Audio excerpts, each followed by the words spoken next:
Swayam Prabha. Digital India. Educated India.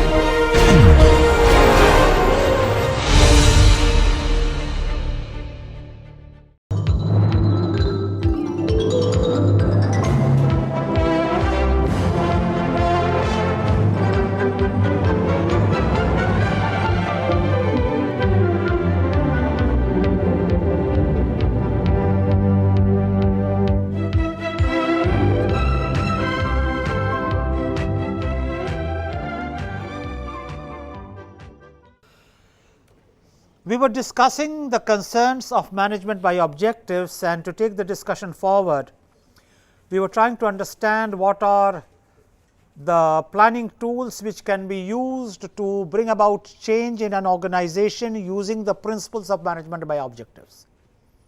And I had spent some time with you trying to explain to you how the objective of an institution or an organization can vary within the same profession.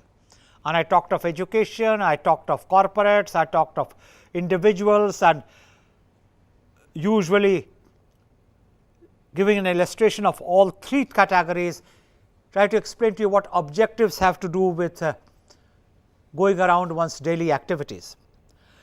Now, once the objectives are clear, then everything else falls into position. And what is everything else? It's the control tools, the systems, the structures, the processes. This is the great contribution of Renesas Likart. He said there must be internal consistency within an organization. For example, if you have an authoritative model running an organization, you can't practice open communication. It's like trying to drive a car in 4th gear without pressing the accelerator, the car will jam. Or trying to ride a scooter in 4th gear with not turning on the speed at all. So, to run an organization smoothly, there must be internal systemic consistency, which is what makes Renesas Likart such a celebrated person in organization management. We did a critique of Renesas Likart, and the critique is valid too, but a critique does not mean running down a person. A critique means evaluating a position, a person, and then you give him credit where it's due. You show how things have changed since he worked, because he made a contribution in the context of his times, but the times have changed. But this part of Renesas Likart's contribution has not been improved upon. And he made a very fundamental point in running of organizations, be it control, be it structure, be it processes, be it reward, be it punishment, be it communication, whatever. What are the different aspects of running an organization? They must be internally consistent if the organization is to work. So, if you are managing by objectives, that cascades down all the dimensions. Your control mechanisms will have to be consistent with the objectives. Why do you implement a rule? Very simple. Take the most pedestrian example of its all, coming on time. You want to be philosophical, and remember in the preceding session we also took a philosophical take on these issues. Why must you come in time? Why can't I come when I want? For the simple reason that you are here to study, and the control mechanism determines that you must put that as your first priority, and you must be there in time, because your quality of takeaway will be impaired if you are not there for the full session. However, if you have a club and if you are having a birthday party, what's discipline about? And mind you, discipline is needed even there, a different kind of a discipline. Isn't it common courtesy that if you go to a birthday party, you should be there when the cake is cut? Or you arrive like a VIP, a misplaced VIP of course, after the cake is cut, and the first thing you say is, hey, where is my cake? So, you pick up the cake, You gobble it up and say, bye, tada, see you, I have had my cake, happy birthday. Is that what anyone does? So, Peter Drucker was making a very simple proposition: understand the objectives and then design your systems according to the objectives. Obviously, you do not run a birthday party the way you run a class, and you do not run a class the way you run a birthday party. And get to a corporate example, you do not run a shop floor the way you run an R&D institution, and you do not run an R&D institution the way you run a shop floor. A shop floor by design, by conscious choice, must be very predictable, specific, with everything falling in place. If you run an R&D division which is by design specific, predictable, falling in place, then why do you want an R&D division anyhow to begin with? So, the second takeaway of the subject is, no matter what is it that you do, there must be internal consistency. Now, these are not the words Peter Drucker would ever use. All he would say is, if you are clear on the objectives, then design your other systems of the organization consistent with those objectives, and I have just given you examples to show what it means.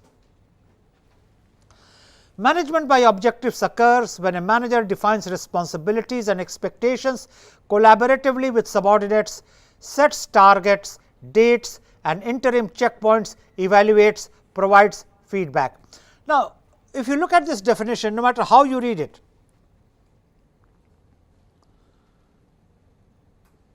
defining responsibilities, expectations, collaborations with subordinates, setting targets, interim checkpoints, it is merely detailing what has already been said and well understood.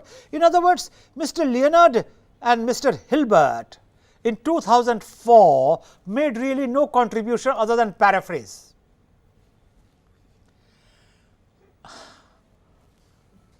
Who needs a paraphrase?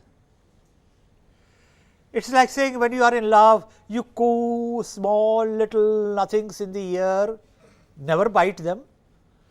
You carry flowers, you take the person out for dinners and drinks, you say the nicest things. That is being in love. Baba, if you have to be explained what is being in love and coo into the ear and not bite them, then you never understood what love is about. The long and short of it is, forget the frivolousness of the example, but ultimately life is a testimony that frivolity is recalled, seriousness is forgotten.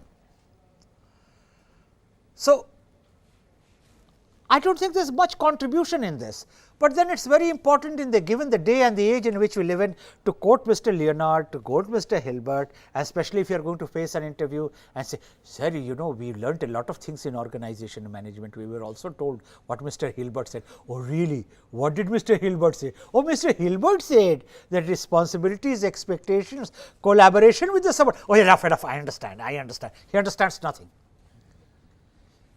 Again, jokes apart. Learn of the different explanations given by people, but use only the ones which are relevant. That is the more serious point I am trying to make. The essence of MBO is a process of joint goal setting between a supervisor and a subordinate, self-direction, evaluation to effect change in participative and collaborative fashion. This is MBO at work. You can't have an objective as a secret. An objective must be shared widely.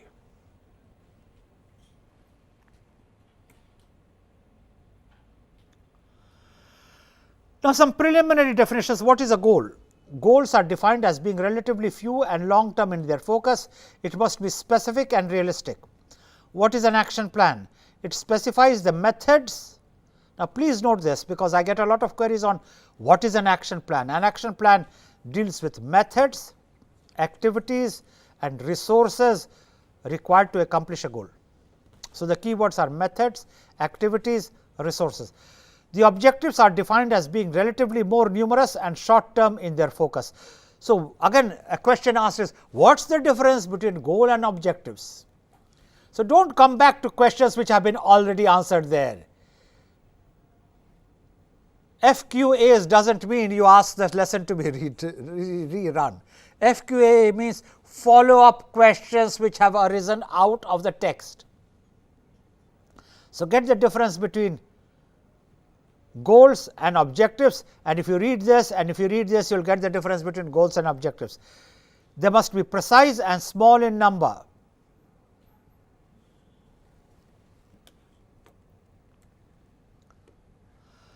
Then there is the Marquardt criteria. Goal means measurable, attainable, consistency with company goals, demanding, under the control of the individual, and deadlined.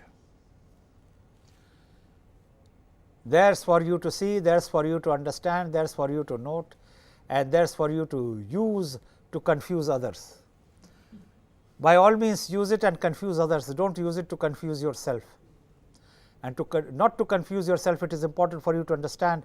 Again, I hope you get the light-hearted vein in which I am talking, otherwise you would say, my God, why does he want to confuse me? I do not want to confuse you.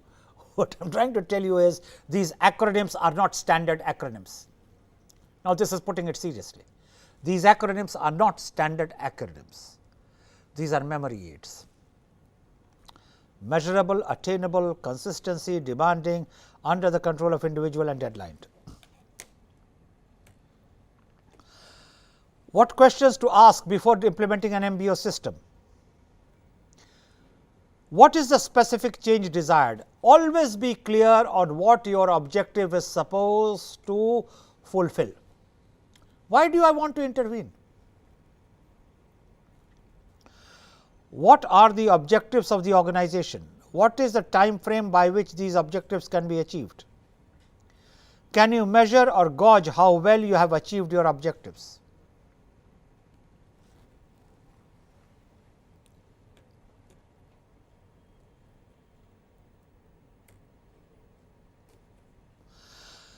Can objectives drive change? The answer is, intelligent choice of objectives does drive change. In other words, you can bring about a change by getting an organization back to the objectives for which it was created. That is how management by objectives again becomes an actionable viewpoint. Why a what and not a how approach? No need for imposing directives. Promoting employee motivation, sense of self-worth and involvement encourages participative problem solving and decision making. What is the result? The change is enduring because the employees buy into the process. Now, this is true. If you want to make an impact which is enduring, if you want to make an impact which stays, it is important to get people to believe it. It is important to get people to develop ownership, which they will not unless they have tried it, tested it, and found it to work. In 2004 study, Google India found that through the company and brilliant engineers working for them, they tended to be loners, temperamental, and work alone rather than in teams or groups. It was found many thought it a slight to their pride to ask another for help and share resources, leading to the wastage of time and duplication of effort. The company seeking to get people to work more collaboratively than individually gave its people objectives for a new project in such a way that they could not achieve it alone. An illustration of how you design a system where it becomes inherent to deal with others, and your throughput processes are so intensely dependent upon the inputs that you get, that you need the information from some place, you need the materials from some place, you need the energy from another place, you need a certain degree of information on the volumes which you want to produce, that you are constantly in need of somebody. So, where people are hypersensitive and loners who believe they are great achievers, it is best to design a system where mutual dependency becomes inherent. And for doing that, management by objectives is a good way of doing it. There are no explicit requirements to work together, but people soon found that the only way to succeed was to collaborate.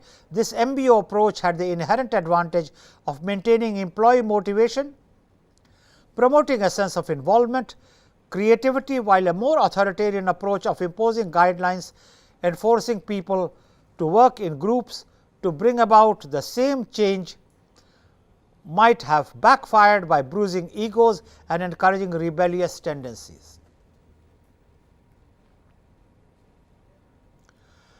Now, do not ask me for a checklist of conditions under which MBO will work and MBO will not work. That is not how diagnosis is done. You have to use your clinical sense.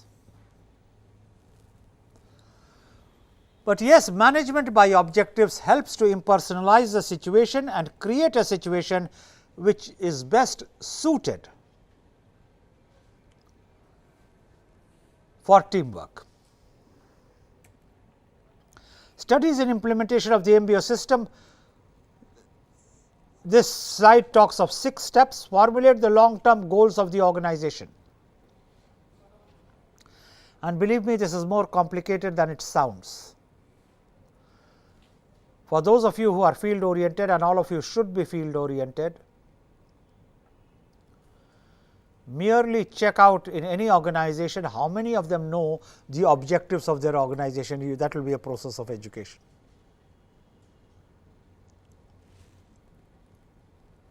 You walk into any organization and ask them, what are the objectives of your organization? Objectives of your organization? I don't know. I come here, I do my work, I go home. And the funny thing is, he will feel proud about it. He says, I don't know. And he said, no, in a way in which how silly can you be? You want me to know the objectives? Why should I know the objectives? And then if he is from a hi-fi school, he will say, I don't care. Of course you don't care. You never learned how to care, sweetheart. You never learned.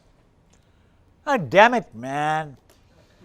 I come to work, do my job, correct my salary, and I go home. So you should turn around and say, good luck.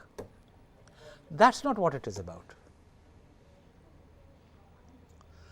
What it is about is involvement. And you can't have an involvement unless you believe in the objectives that you are there. If you do not care, then you do not worry about quality. Develop specific and measurable organizational objectives. This is very important. People flake off objectives because they do not understand it. It is not measurable. You know, what kind of objectives is this? We believe in being the best in the world. Now, please tell me, define me what is the best in the world. These days, everyone is spawning world class institutions. Nobody wants less than world class institutions. What is world class? World class means also always post industrial West.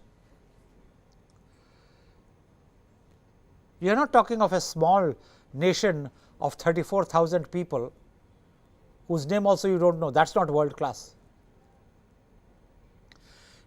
Again, my repeated urgings to you, move away from stereotyped statements. They will prevent you from learning management. You must develop departmental objectives. This is very important. Not must only the organization but have objectives, but also the department must have objectives. And the departmental objectives cannot be different from the organizational objectives. There must be again a relationship, and the relationship between the objectives of a smaller unit and a larger organization will be the smaller unit would be a subset of the larger set of objectives. Set group and individual goals and responsibilities by mutual agreement and collaboration. This can always be done. Formulate and implement action plans, performance reviews and feedbacks. Now, this is again where hierarchy comes in and debate starts, and there is a lot of agreement and much disagreement. How do you provide performance review? Whose job is it to provide performance review? 360 degrees, 90 degrees, no degrees. Why must the superior always evaluate the subordinate? Why not the subordinate the superior? And if they can evaluate each other, then why can't you evaluate each other at the peer level? For heaven's sake, can we do anything else but evaluation all the time?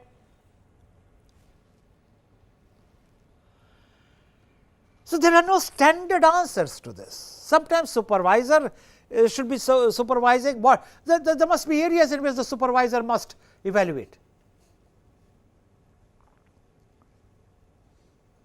It is natural for the supervisor to evaluate the competency of the subordinate at the task, because presumably he is senior, presumably he knows better, presumably he has better awareness of the profession, but the subordinate will evaluate whether the instructions were clear.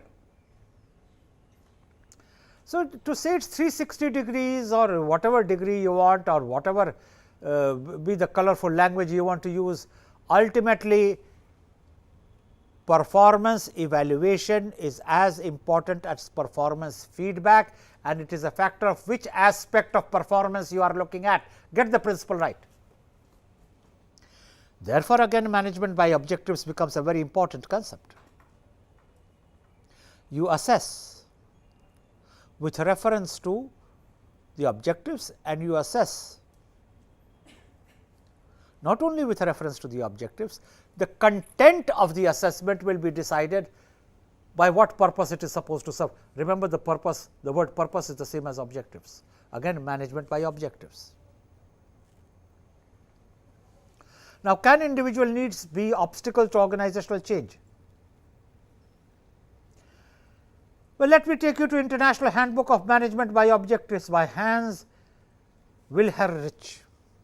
Now, that is a name which sounds very scholarly, very profound, much respected. Therefore, you must read organizational needs and demands, individual needs and career goals. There is a potential conflict between the organization and the individual, and his ideas are listed here. May I urge you to take a couple of minutes off to read through this. Why does this happen? Many incorrectly implement MBO programs, focus on demands of the organizations only, and do not pay sufficient attention to the needs of individuals and careers. And this chart shows how focusing on organizational needs and demands is important, and side by side focusing on individual needs and career goals is important. Please read through these 7 carefully.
Now, whether you are going through the left hand column or the right hand column, please understand that a smoothly working organization will integrate the organizational goals with the individual goals, which is why you must choose your organization very carefully.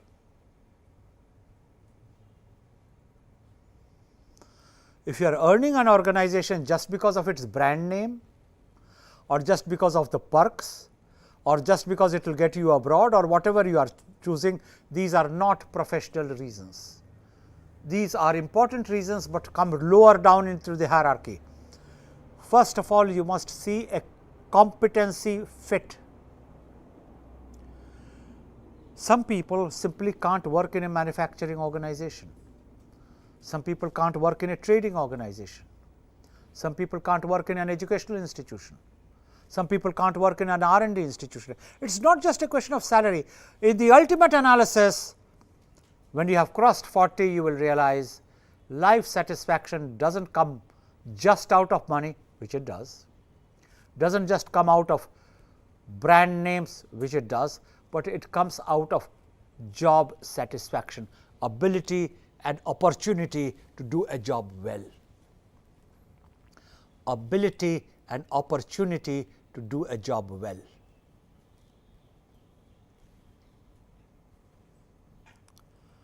And the same caution has to be exercised by the organization. When they recruit people, they must recruit people with a very clear-cut objective of assessing whether their personal objectives meet the objectives of the organization which they run. One of the biggest problems people find after joining an organization are the working hours. What is the great advantage of collecting all that huge salary when you have no time to enjoy it in? And both you and your wife, great achievers, oh, you met in Singapore while going around that giant wheel, she was great, you were great. One was working for one multinational, another one for working for another multinational. Life sounded so cool till you got married and you discovered one was coming home at 11 o'clock, the other was coming home at 2 o'clock in the morning. And then one was flying away on Mondays, Wednesdays and Thursdays, the other one was flying around on Tuesdays, Fridays and Saturdays. Oh, great jet setters. One was going to China, the other was going to Adelaide. And you came back from Adelaide, you were going to Chicago. What do you get out of going to Chicago? I don't understand, quite frankly. Just the sheer thrill of hopping into an aircraft and hopping out of an aircraft. If that's what you think life is about, then become a cabin crew. That's the best. You will be forever hopping into an aircraft and hopping out of an aircraft. God bless everyone. I have no problem. So it is just that I get very confused at times by the kind of choices people exercise. To which one of my friends said, that entirely is your problem. Now, high degree of integration of organizational demands and individual needs. The same thing is put down in a diagrammatic form. Organizational demands, individual needs, high degree of integration, and this is the domain of tranquility. What is the result? A low degree of integration of individual needs and organizational demands leads to employee performing at the minimum acceptable level. Take it from me, it does not take too much to keep a job, but it takes hell of a lot to keep happy. Remember that as another takeaway from this session. It does not take too much to keep a job, but it takes hell of a lot to stay happy. After all, what do you have to do to keep a job? A minimal level of performance and yes-manship to the boss. You will even get a promotion. And you are not interested in the boss. What you are interested in is the lollies that he gives you.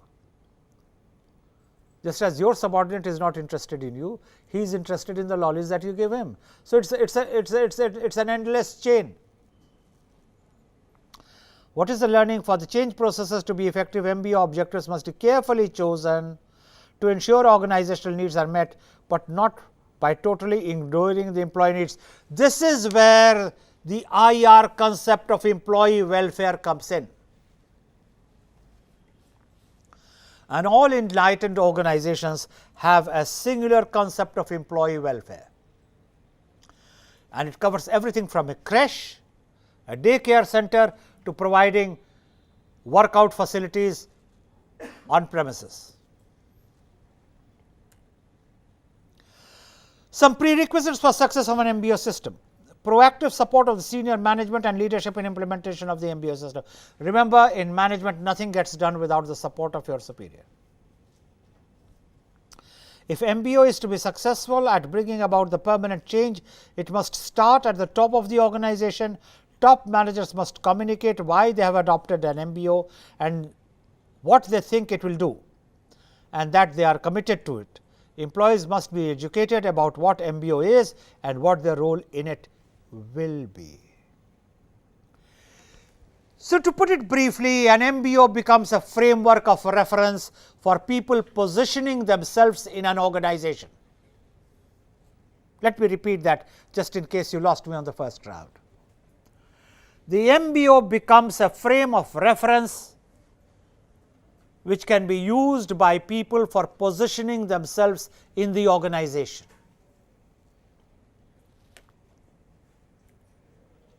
MBO requires time in order to work effectively. If people are given time to get used to using an MBO system and use it properly for planning and controlling change, not for rewards or comparative evaluation, the system can serve any size organization well. In other words, MBO is an effectiveness intervention. It is not a tool for reward and punishment. Now, it does not follow therefore that reward and punishment is irrelevant. Reward and punishment is also relevant, but the indicators of deciding what to reward and what to punish will be different from the instruments of an MBO.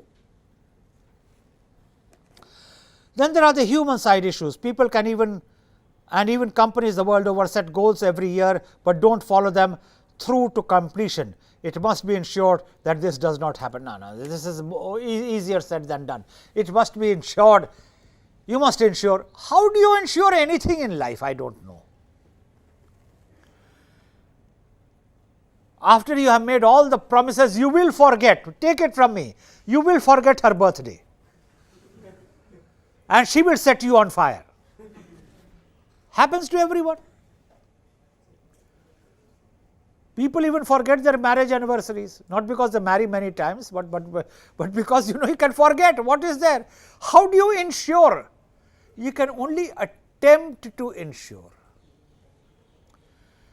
And the other side is, while judging somebody for non-conformity, please realize it can also happen to you. So, you should never punish on the first round. If you punish on the first round, you are a fool. Do not even punish on the second round, because there is always the yellow light between the green light and the red light. Caution. But if you do not penalize on the third mistake, you are an idiot. You should not be there. You do not know how to run an organization. You punish one person for one mistake, you have closed the door of 10 other mistakes. And you condone the third time the same mistake in one person, the message goes throughout the organization. Does not matter, that is the way it is here. And it sounds so much better in English than in English. Indians think they speak English, nobody else but they understand their own English, with due apologies. Where in the world do you say thank you for congratulations? In India, when we want to congratulate, we say thank you. Sorry, thank you for becoming the chief boss. But why do you say thank you? Sir, well done, well done. Oh, you mean congratulations? I meant congratulations. We have a strange vocabulary, but then of course, things foreign give a lot of status in India, and we are a very status bound society. Remember our discussion on culture. It also affects MBO. If you talk too seriously about MBO, another person who is there just making a living would say, what is your problem? You own this organization. What is it to you? Go do your own job. Any number of times people go through training programs, mercifully not always, and you go back to report to your superior, he will say, oh, you have come back from your training program, very good. What did you learn? So, a lot of effectiveness tools, good, now get back to work as always. Then why did you go to a training program? Let it be, I know better, you carry on. Now, this is not MBO by objectives. In other words, management by objectives is a dynamic concept. It is in matters big and small, and it is always open to accept new inputs. Why? What an MBO system is and what an MBO system is not. Firstly, an MBO is an effective strategic planning and control system for effective change. It is not an effective performance evaluation and reward system. I have already explained this. Planning tool, what tasks are to be done to bring about the change in an organization can be worked out in the framework of reference of management by objectives. Objectives are set for coming year or some specific time frame and then updated and reviewed on a quarterly, monthly and weekly basis. During analysis and review of a team, the emphasis must be on a supportive approach. In other words, MBO by design develops teamwork. Can it be a control tool by ensuring people complete assigned tasks in time frame allotted? Yes. Objectives become a roadmap and how to get to a clearly defined distant target by continually checking progress about the path of accomplishments at regular intervals. This is the monitoring system. Teams and people can easily get back on the right road when they see that they have wandered. In other words, search for objectives keeps the issues alive.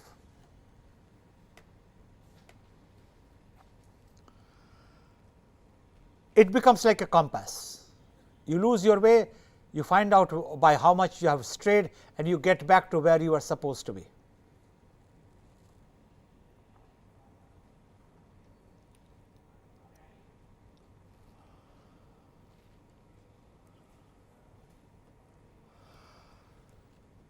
If a manager uses MBO to evaluate a team or salesperson's performance for the purpose of making a salary or compensation decision, then MBO completely loses its effectiveness, because remember, it is meant to decide action in aid of effectiveness, and it cannot be a system which differentiates between people. It should be a system which integrates people.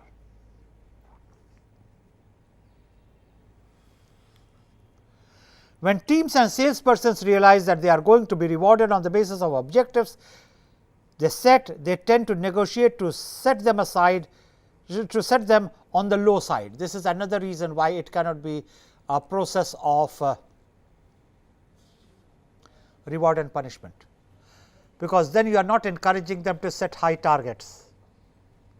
They know that lollies will come when those targets are met. The easiest objectives are chosen, not the right objectives to bring about the intended change. Please note this very carefully. The easiest objectives are chosen, not the right objectives. What an MBO system is and what an MBO system is not can be brought to a conclusion by saying second MBO is a bottom up process oriented, team oriented planning system, not a top down command and control system. Therefore, the key words are it is a bottom up process oriented, team oriented planning system, not a top down command model. People in the smallest units, usually teams, initiate a set of written performance objectives. The team objectives should be action oriented. What action do we need to take to improve what we do our jobs? The objectives are discussed by associates among themselves and in managing teams, followed by agreements on objectives to which everyone then becomes committed. Therefore, discussion is a way of ensuring collective acceptance of the objectives. and that is a great strength of an MBO.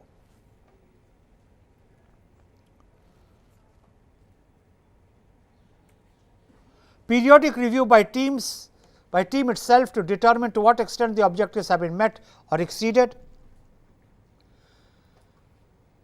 It communicates results to management.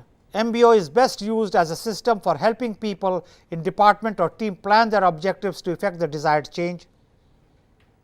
Top management can use the system with department heads, and department heads can use the system with their teams and associates. So, this is what I call the cascading effect. I would like to conclude this discussion by a brief reference to advantages of MBO as a change driver.